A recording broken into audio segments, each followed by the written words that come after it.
Samtastic here, doing another how-to actually. I've got my Dell D610 with, it's still got the key on the back there. And I'm going to be doing a Windows reinstallation on it, but before I do that, you may notice that the keyboard seems to be missing some keys. So, this one actually I thought was kind of funny. My up arrow key broke when I was using this for, I was playing Guild Wars, I think. It really messed with me on that because I kind of needed the arrow keys. And one of my friends was over when it popped off, and he was like, well, do you ever use your right control or alt keys? And so I took the alt key and I ground it down and made it fit in that spot. But when I loaned it out to somebody, one of my friends, it came back with even more keys missing. So, with perspective, there we go. Yes, so as you can see, those are kind of gone there, as well as that. The little eraser mouse tip has sort of taken a dive there. So I happen to have also a Dell D600, which is broken and won't turn on, and as you can see, its keys are all still intact. So I'm going to be pulling the keyboard off of this one and putting it in the D610 so that I can get it working right. And one of the convenient things about doing this is that if you have like an old, kind of an older laptop that is not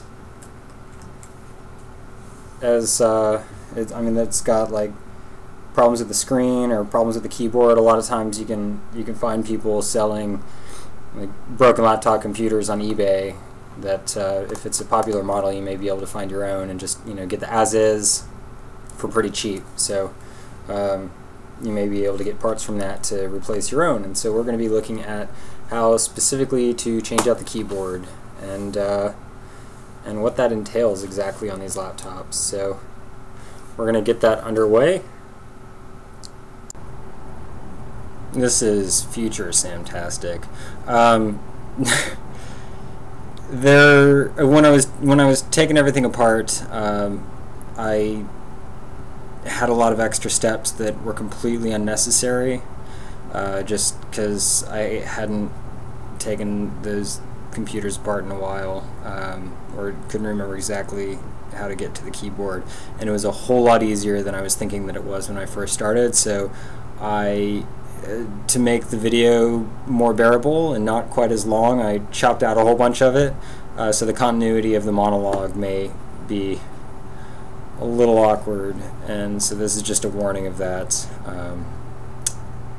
But let me see what it's at putting it together. It looks like, what was that, 35 minutes of footage, which I don't think you need to see for this project. So just know that it's for the best. Okay, as I said, I haven't done this in a little while, so I think maybe these just need to be right up. There we go. There, so you can see it. I just wedged that open. And on the computer I'm planning on keeping, this is one of the reasons I'm doing this one first. It's because I don't care so much about the broken computer, I'm just getting parts out of it. So we want to expose the screws if this part will come off, which it's not wanting to. Well, that closed. Come on, come on.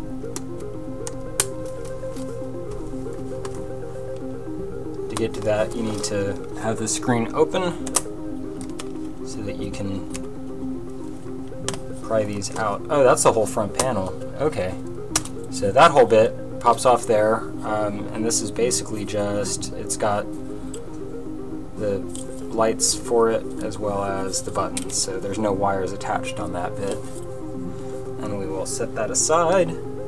Yeah, I might actually be totally going outside of what I need to do here, which would be interesting, because I maybe didn't need to remove any of those things in the bottom at all. Okay, so it looks like just just removing that little bevel right there. This is so much easier than other computers I've had to deal with.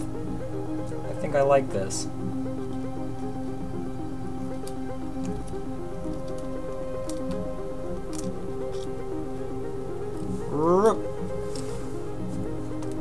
So you take those two screws out, and is that it?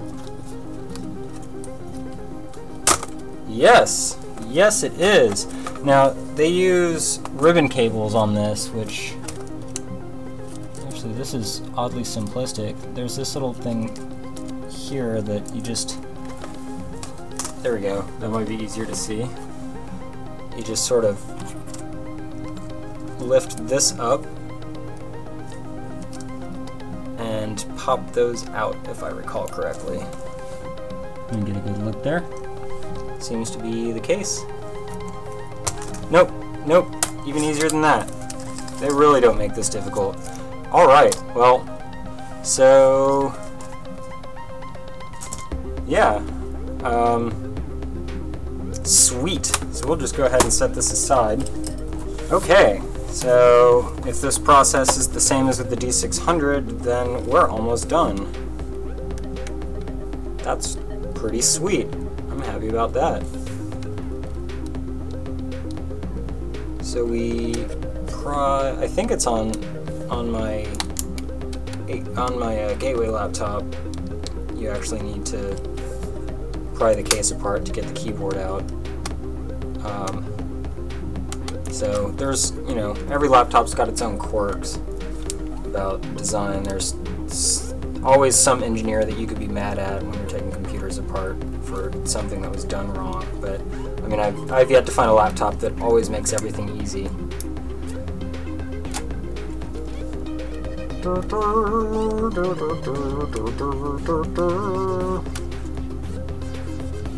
Like prying this stupid plastic apart. Come on.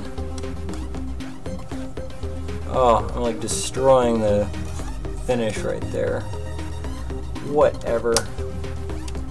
Come on. There we go. I hear things cracking. That's what they're supposed to do, right? Stuff is supposed to crack when you pull it apart. Keep cracking. There we go. Popping little notches loose. And then we will open this up. And pry these out. Don't tell me it's going to be more difficult. It looks like maybe there is a screw involved in this. Let me take a look here. There may be something that, because on this one you can see that right there. I think there might be a screw that goes underneath that keeps this from like, being able to be pulled out, which would make sense. That wouldn't be really dumb. So let's take a look at the bottom. I think that might be one of those B's. So I'll go ahead and just unscrew all of those, just so I don't have to try to figure out which one it is. And we're gonna see if that will come loose. You need to. You need to stop causing me problems. Like right now. There we go.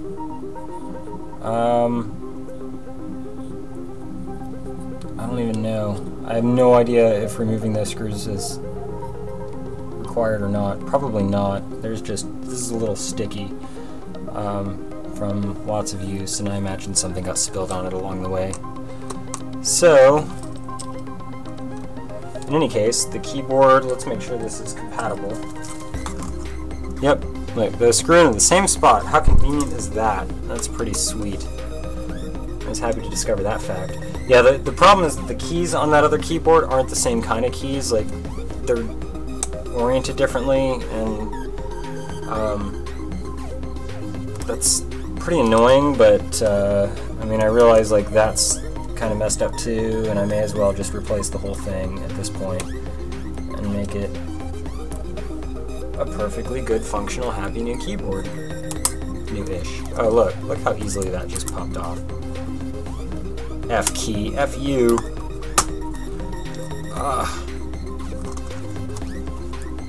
Come on. Oh, that is going to be screwed in, it seems like. And we'll see if this keyboard comes loose now. Which does. Again, I don't even know, it doesn't look like removing screws was important to that at all. And this ribbon cable is a little different on this one. It's off on the side here, so hopefully I'll be able to make that work. See how it's folded over, it plugs in right here instead of down here. So, unfortunately, like, this stuff is all built into the case, so it's not easy to replace that. This is pretty dusty and gross.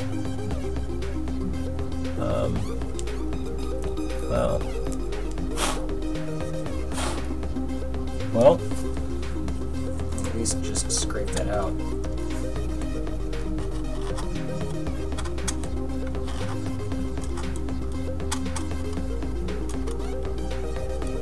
I'm unfortunately out of canned air right now, so I can't really spray that easily, and to be honest, I don't really feel like pulling the heatsink up because it looks like it's wedged in there, and I don't really know what all that will entail. It might require me to take that off. Oh, speaking of which, taking things off. There we go. That's that battery. And I believe they're the same kind of batteries, so I can have both of those batteries to provide me with extended non-AC power. And it looks like there's a stick of RAM there, so it's a gig of RAM. It runs XP pretty well, and for the most part I'm happy with it. So we're going to see if we can't make these two keyboards, there we go, which seem to connect at exactly the same point and just fold over differently. We're going to try to accommodate this.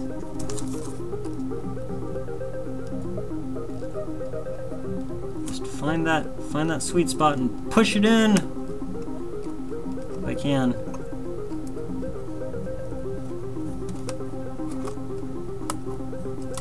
There we go.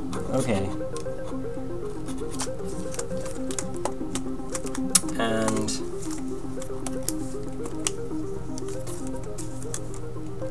that ribbon cable isn't perfect, but actually we're running into a slight bit of a problem. Very slight, it seems. No, okay, yeah, these keyboards do seem to be pretty much identical except for whatever reason. Like this has, you notice, let me try to get that straighter there. This it's like sideways versus this one. They just don't look exactly the same. So I don't know if that's true for all the keys, but it's true for one of the keys that's missing, and that's kind of a big deal. So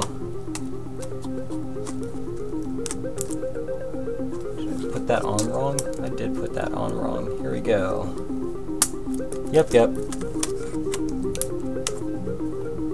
And this just needs to be slipped underneath, is the problem that I was having.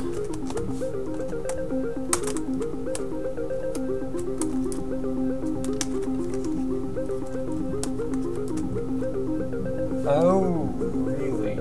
Yeah, these little bits here don't go in the same spots, so we're going to need to do a little bit of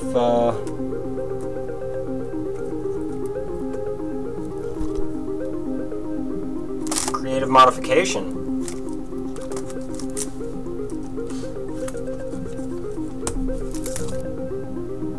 Alright, I have found a solution. By creative modification, in this case what I mean is pulling it apart with pliers.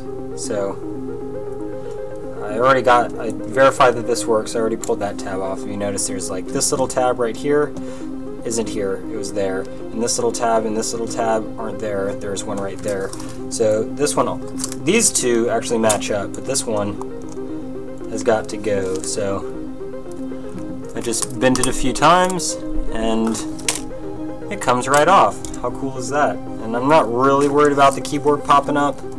If it becomes like any sort of a big problem, I can probably find some other way to make it work. Like, I don't know, drill a hole in it and bolt it in. I have no idea what I'd do exactly, but not super concerned about it. So now we plug this right back in here and slip that in place. And it seems to be doing pretty well right there, if I do say so myself, and I do. And now we just, uh-oh.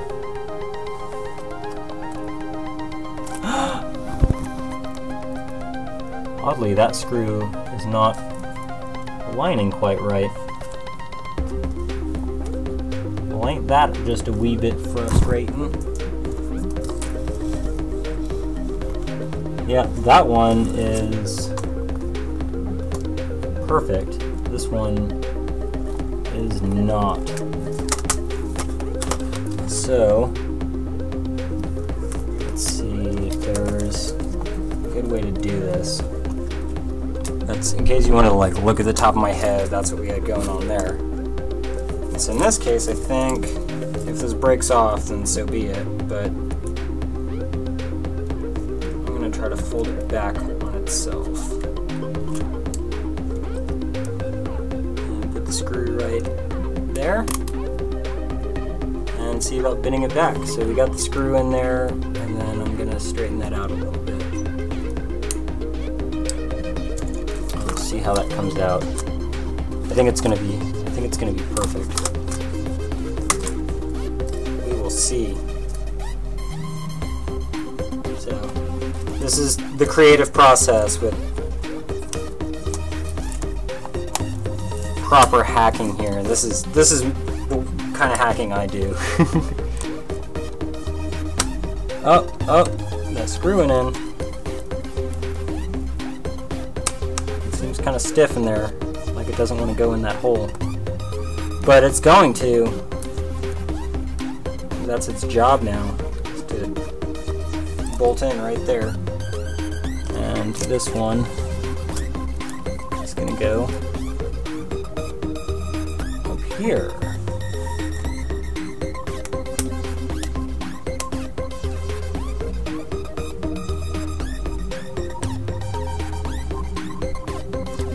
Perfect. Easy peasy. Alright, so that seems to be, because there are the little clips over there, it seems to have fit in relatively well. And there's like a little bit of a line there. I am not concerned about that because the keyboard's all plugged in and it's happy and it's going to work. That's what actually matters. And which one of these? I think this has got to be the Dell D610. Oh, of course, like it says right on it, right there, Latitude D610, so I know which one I'm supposed to be using, obviously. So we will clamp that back in place.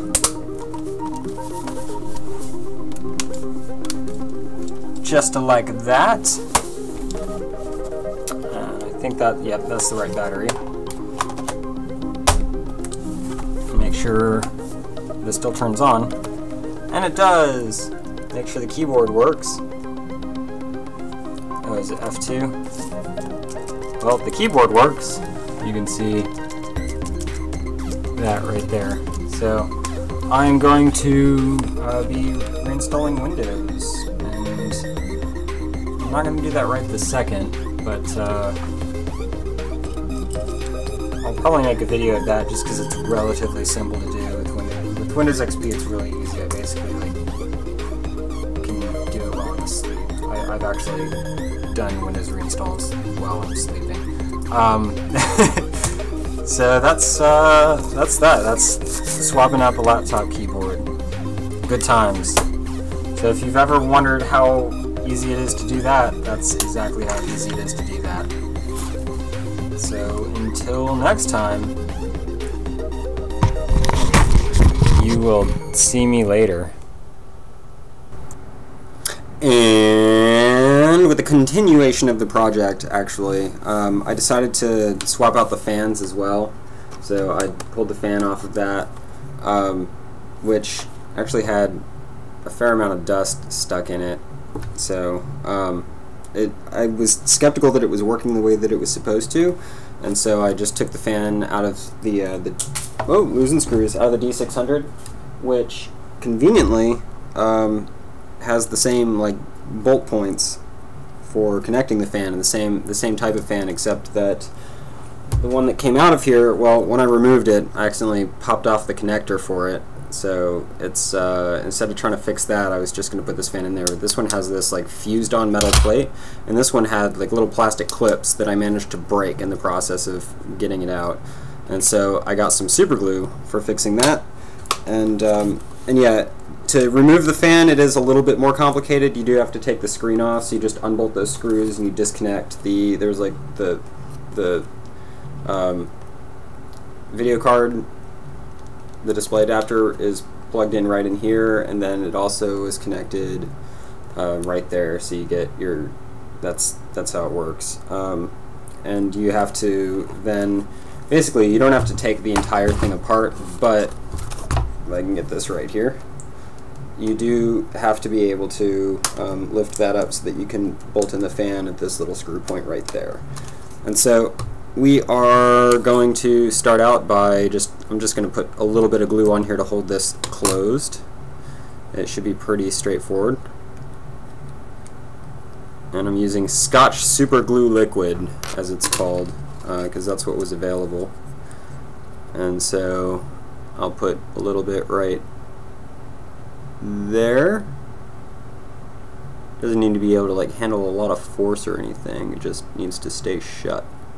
There, and that side actually still has the clip on it, and I'm going to get a little bit under here as well if I can,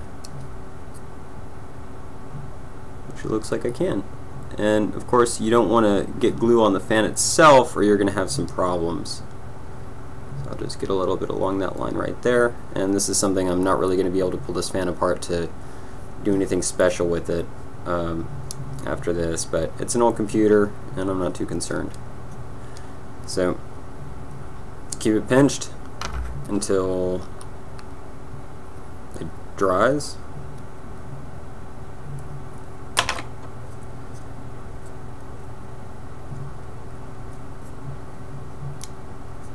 Perfect enough. And then we're just gonna screw this back in there, and I think I'm gonna move the workspace down so you can see that better. Alright, so here we are on the carpet in our dry conditions, just to increase the probability of a static charge breaking something. And let's actually get that in frame. The top of it is the part that I was gluing on, and the orientation for it is this open side here goes against the heatsink, which is still a little bit dusty, but not as bad as it was. And so one of the things that I did to make sure that this fan was working is I plugged it in and turned on the computer, and it starts spinning, but it didn't seem to do a whole lot, so I don't know if its thermometer is goofed up or what, but I'll see if it works better. And I'm going to lift that up a little bit, lose the screw on the side if we can. This is kind of a bad angle. Ugh. Alright, so take two. Make sure that screw's on there.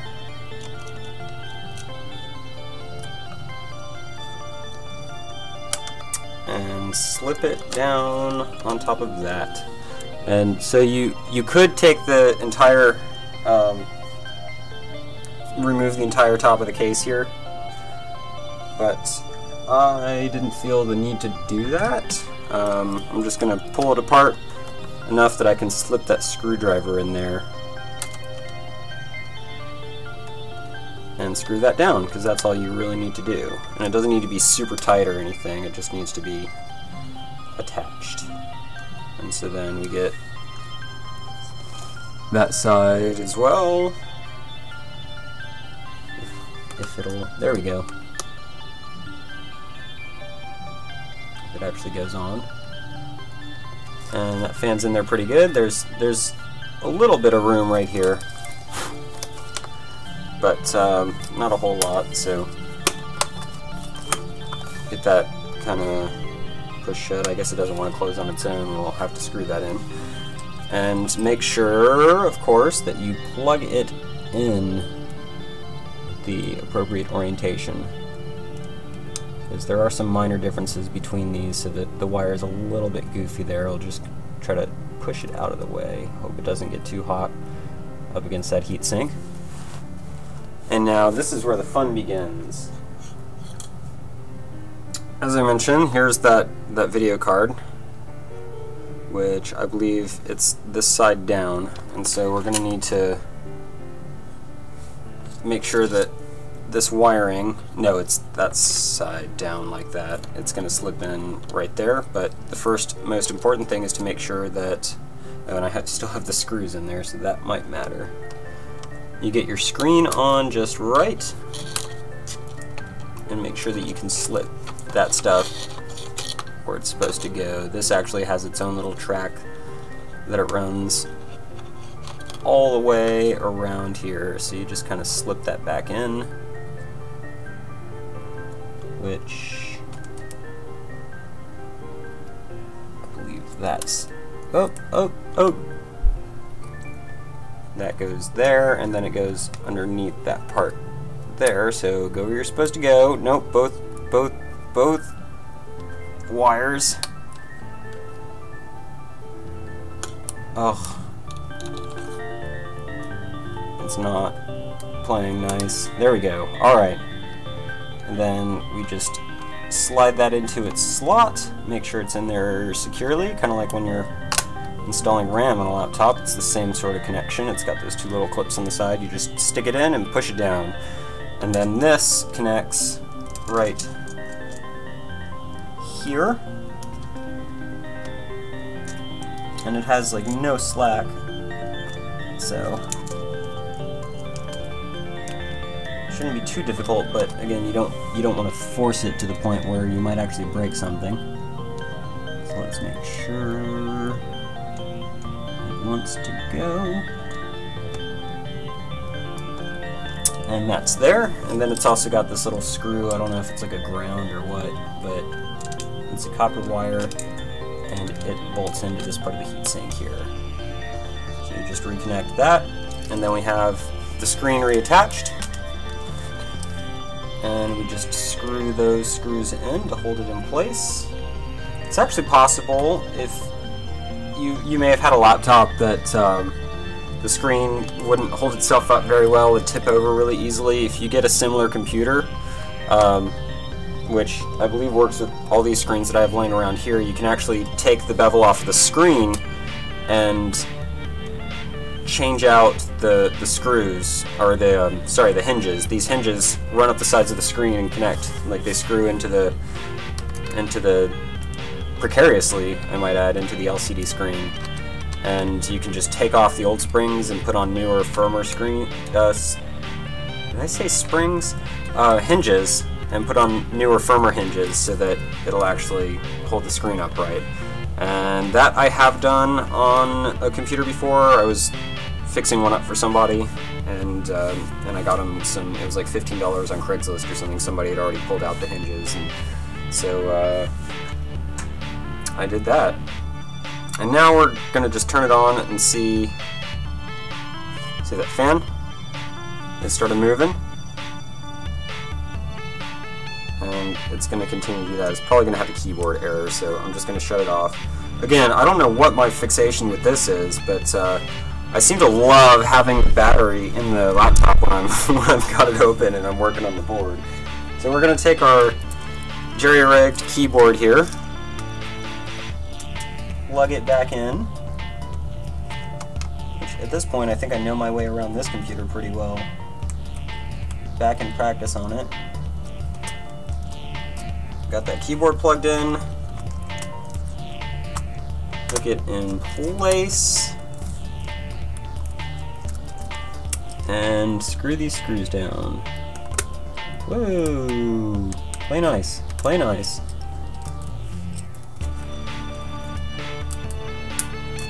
There we go.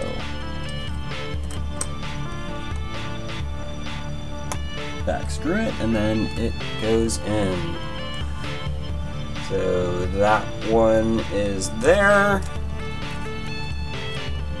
And that one I actually had to take out. Let me try to locate the right screw. I think it's this one. I'm not sure. I've got a whole lot of screws lying over here. Bad practice, bad form. Don't do that. Nope, I think it's going to be... No, those are the G-screws, I believe, so... It's probably right. Let me just make sure it fits in there just correctly. It's a little off-center.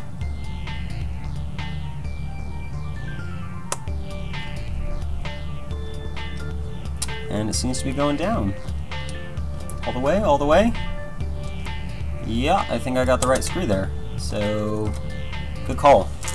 We got all our keys. We got you. Ooh, maybe that is supposed to go underneath that. Oh, come on, come on. There we go. That's right. All right, we're good there. We are good there. And plant this bad boy back in place. Make sure I got that going in right. And I seem to. Oh, I think it might need to slip in like that. There we go. Clamp on, ready to go.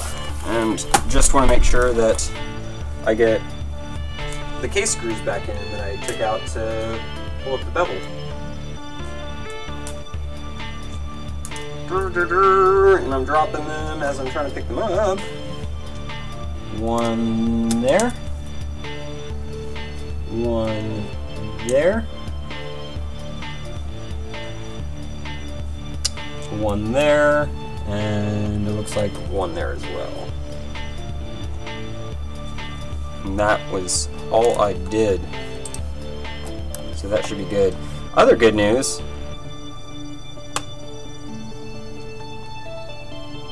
Is that the right screw? Whatever. Sounds good. The other good news is because I have leftover screws here, I can get screws in these other spots that aren't screwed in, like the one for removing this DVD drive. That one can be installed. And it simplifies things a little bit. Also, I think one of these little screws here may be able to get that, maybe? Nope. Not the right kind, so we're not going to bother with that one.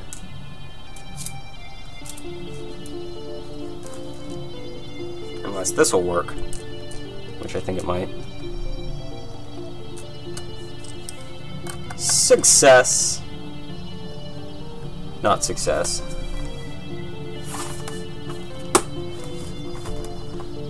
Uh-oh. Come on. There we go. But I am pretty sure that one of these can go right there. We're about to find out.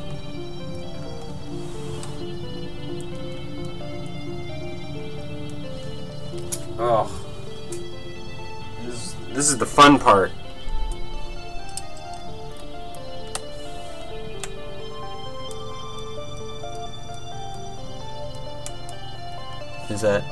Is that working?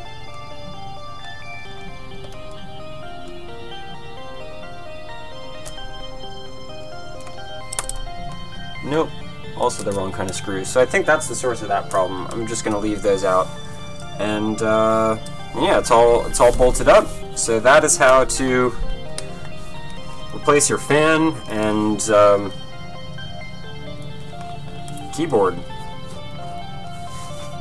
by pulling apart a Dell D610, or pulling apart a Dell D600 and putting its parts in a D610. So fan and keyboard apparently work. Next up is the Windows XP installation, which I'm going to do that as a separate video, so you will see me later.